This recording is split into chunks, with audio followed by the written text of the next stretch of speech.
बिस्मिल्लाहिर्रहमानिर्रहीम। डॉक्टर इजाज़ जुवेल्ला।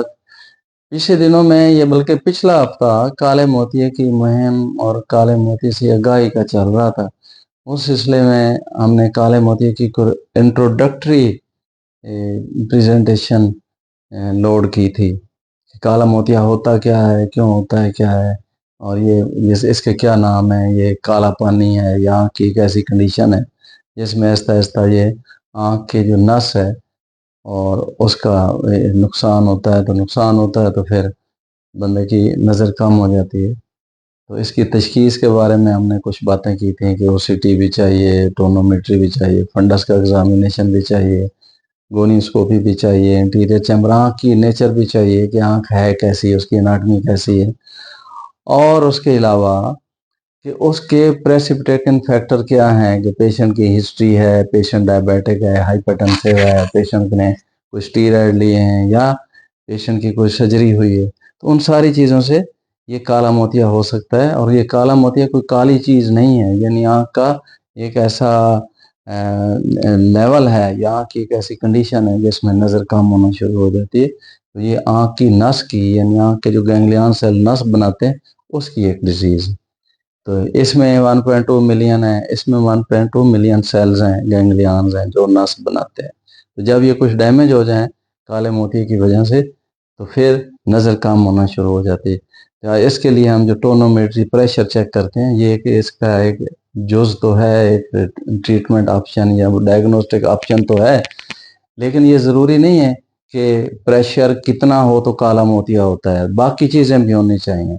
सारी चीज़ों को सामने तोलते हुए, रखते हुए हम उसकी डायग्नोसिस बनाते हैं। अब क्वेश्चन है कि जब डायग्नोसिस बन गई तो फिर क्या करना है। फिर ये देखना है कि काला मोतिया है किस किस्म का। काले मोतिये काफ़ी सारी टाइप्स हैं, यानी बचपन से लेके, पैदाइश से लेके किसी उम्र में भी हो सकता है।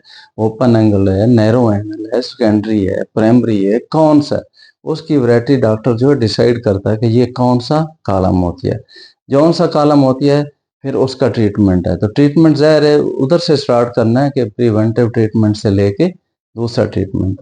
अगर नहीं ठीक हो रहा और आप देखते हैं कि आपने वीएल फीड करवाया और उसको टेस्ट किया और देखा कि नज़र बार बार नीचे ग्रेजुअली ड्रॉप कर रही है, तो फिर उसका ट्रीटमेंट शुरू होता है। तो ट्रीटमेंट होता है सबसे पहले मेडिकल ट्रीटमेंट है, यानी टॉपिकली ड्रॉप्स हम डालते हैं।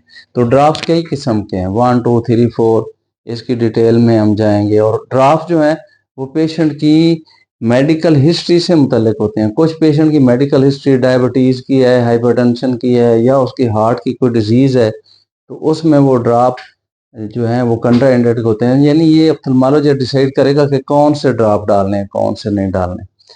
तो 1 2 3 4 मुख्तलिफ कम्बिनेशन ड्राफ्ट के डाले जा सकते हैं। उसके बाद होता है कि ड्राफ्ट से ठीक नहीं हो रहा तो आप लेज़र ट्रीटमेंट कर सकते हैं। कि लेज़र ट्रीटमेंट भी कुछ ग्लाकोमा के लिए होता है, कुछ के लिए नहीं होता, हर एक के लिए नहीं होता। जो नैरो एंगल है उनके लिए बड़ा सा यैग लेज़र से यैग आयोडाटमी हम कर लेते हैं।